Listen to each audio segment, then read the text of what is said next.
In today's video, I'm going to teach you how to color cells, columns, or values in Monday.com. If you're looking to enhance the visualization of your data and make your dashboard more insightful at a glance, you're in the right place. Let's dive in and learn how to add those colors for better clarity and organization.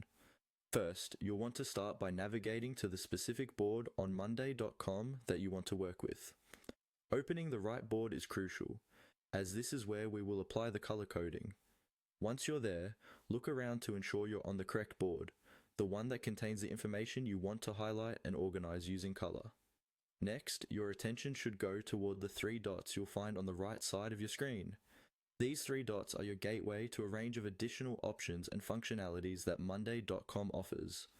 By clicking on these, you unlock a menu that gives you more control over how your board is displayed, and this is precisely where we need to be to move forward with color coding.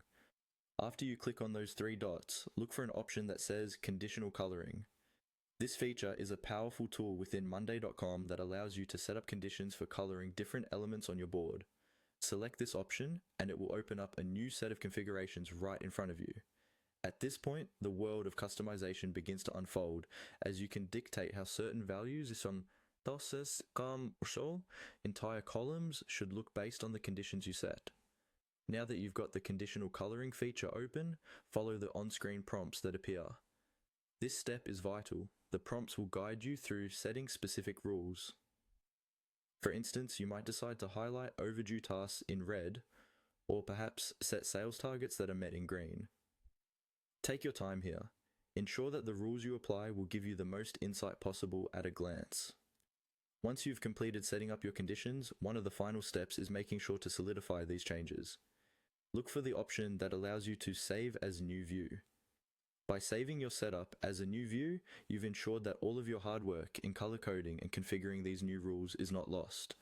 Not only does this make it easily retrievable, but it also ensures that you can switch back and forth between the standard view and your customized colored view whenever you need to. There you have it, a simple yet effective way to use conditional coloring in Monday.com. Follow these steps and you'll be creating visually appealing, informative boards in no time, making your data not only accessible, but actionable. Thanks for watching and happy organizing.